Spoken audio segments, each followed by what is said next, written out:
பொய்யாமொழி புலவரே நட்பை பத்தி சொல்றதுக்கு 7 வார்த்தை பயன்படுத்தினாரு. உடுக்கை இழந்தவன் கை போல ஆங்கே இடுக்கன் தலைவதாம் நட்பு. எங்காலே 2 வார்த்தை, நண்பேண்டா. இதுதான் பட்டி தொட்டிக்கும் போய் சேரும். இவங்க ரொம்ப பேசினாங்க. பெண்கள் வயத்துல பம்பரம் விடுறாங்களா, இடுப்பை காட்டுறாங்களா, அடுப்பூதும் பெண்களுக்கு இடுப்பு எதற்கு என்று ஆணாதிக்க சமுதாயத்தில் இருந்து விடுதலை வாங்கி கொடுத்தது இந்த தமிழ் சினிமா. அப்புறம் இவங்க சொல்ற மாதிரி இலக்கிய காதல் பண்றோம்னு வைங்க. என் மனைவிய பார்த்துன்னா மாசரு பொண்ணே, வளம்புரி முட்டே, காசு இருக்கிறீங்க, முதல்ல அதெல்லாம் வாங்கி கொடு, அப்புறம் வந்து பூவு அப்படின்னு. அதுவே மாம்பழமா மாம்பழம், மல்கோவா மாம்பழம், சேலத்து மாம்பழம், நீ தானடி அப்படி பாருனா மாயஸ்ல $2 மாம்பழத்தை வாங்கி கொடுத்து மாமா. அப்புறம் ஸ்பெஷல் எஃபெக்ட் வேற அடியே அப்படி பாடிதான் தாங்க கிக்கு. இத தெரியாதவங்க எல்லாம் மக்கி. சாக்ரட்டிஸ் சொன்னாரு குஷ்புக்கு கோயில் கட்டிட்டாங்களாம், அவ பேரு இட்லிக்கு வச்சுட்டாங்களாம். இவங்க பிரச்சனை இப்ப என்ன? குஷ்புவா, கோயிலா, இல்ல இட்லியா?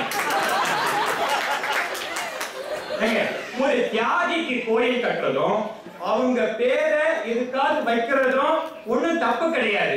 என்னடா தியாகின்னு சொல்றேன்னு பாக்குறீங்களா?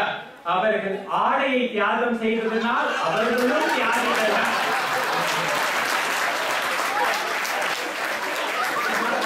அப்புறம் இங்க மயூரில இருந்து எல்லாருமே சொன்னாங்க, சமுதாயத்துல நடக்கிற நிறைய கெட்ட விஷயத்த சினிமா தான் காமிக்குதுன்னு. ஆனா சமுதாயத்துல நடக்கிற கெட்ட விஷயத்தை தட்டி கேட்கறதும் சினிமா தான். லஞ்சம் வாங்குற போலீஸ்காரனை திருவோடு என்ற பிச்சைக்காரனை விட கேவலமா காட்டும் போது, ஊழல் செய்யற அரசியல்வாதிய உடம்ப விற்கிற விலை மாதுவை விட கேவலமா காட்டும் போது, அந்த தப்பு பண்றவங்க குற்ற உணர்ச்சி இல்லாம நெருடல் இல்லாம படம் பார்க்க முடியுமா? இவங்க சொன்ன மாதிரி இந்தியன் படம் பார்த்துட்டு இந்தியால லஞ்சம் ஒழிஞ்சுதான் தெரியாதுங்க. ஆனா லஞ்சம் கொடுத்த அப்பாவி பொதுமக்கள் நம்ப அந்த தப்பு செஞ்ச அதிகாரிகளை நம்ம கையாலேயே எகிரி கும்மு கும்மு கும்முனு கும்முனா மாதிரி சந்தோஷப்பட்டோமே, அதுதான் தமிழ் திரைப்படத்தின் சாதனை. நம்ம ஆனந்தன் சொன்னாரு, நாங்க எதை காமிச்சாலும் பாக்குறோமா, லாஜிக்கே இல்லையா படத்துல.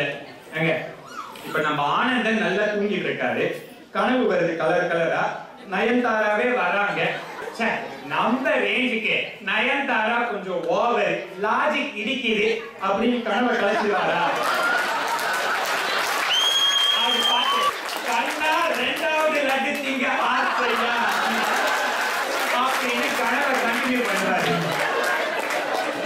அப்புறம் எத்தனை படத்துல நம்ம பார்த்திருக்கோம், நம்ம தாய் குலத்தோட தாய்க்கு ஆபத்து வந்துருச்சுன்னு வைங்க, அப்ராணிய வானத்துல பறந்துட்டு இருக்க பறவைங்க அந்தரத்துல நிக்கும், வீசி அடிக்கிற கடல் அலை பாதியில நிக்கும், காளி காத்த காளி பட்டாத கண்ணை திறக்கும்.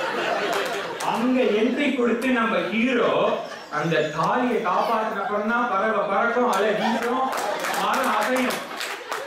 இந்த இடத்துல ஒருவனுக்கு ஒருத்திங்கிற நம்ம கலாச்சாரத்தை, தொப்புள் கொடிக்கு நிகரானது அந்த தாலி கொடிங்கிறத இதை விட அழகா எப்படிங்க சொல்ல முடியும்? இப்பெல்லாம் வர புது இயக்குனர்கள் தமிழ் சினிமாவை ஹாலிவுட் ரேஞ்சுக்கு கூட்டிட்டு போயிட்டு இருக்காங்க. சுப்பிரமணியபுரம் சசிகுமார், நாடோடிகள் எடுத்த சமுத்திரக்கனி, அஞ்சாதே மிஷ்கின், ஆடுகளம் வெற்றிமாறன், இவங்க எடுக்கிற நல்ல படத்தை பார்த்துட்டு வந்து பேசணும், நல்ல படத்தை மட்டுமே பார்த்துட்டு வந்து பேசக்கூடாது. நீங்க நந்தனாவே அதுல சேர்த்துக்கீங்க. கண்டிப்பா மிஷ்கின் என்னுடைய ரொம்ப பிடிச்ச டைரக்டர். அப்ப இவங்க சொல்றத பார்த்தா இப்ப இருக்கவங்க யாருக்குமே திறமையே கிடையாது சினிமால. சங்க காலத்துல இருக்கவங்களுக்கு மட்டும்தான் திறமை இருந்த மாதிரி பேசுறாங்க. கம்பன் வீட்டு கட்டுத்தறியும் தவிப்பாடும் ஒத்துக்கிறோம், எங்க இளையராஜாவுக்கு இட்லி தட்டு கூடத்தான் தாளம் போடும். இருக்கவங்க திறமை இருக்குங்க. சூப்பர் ஸ்டார் ரஜினி நடிச்ச சிவாஜி படத்துல நச்சுன்னு 2 ஃபிகர்ஸ் வருமே, அங்கவை தங்கவைன்னு. அது யாரோட பெயர்கள்?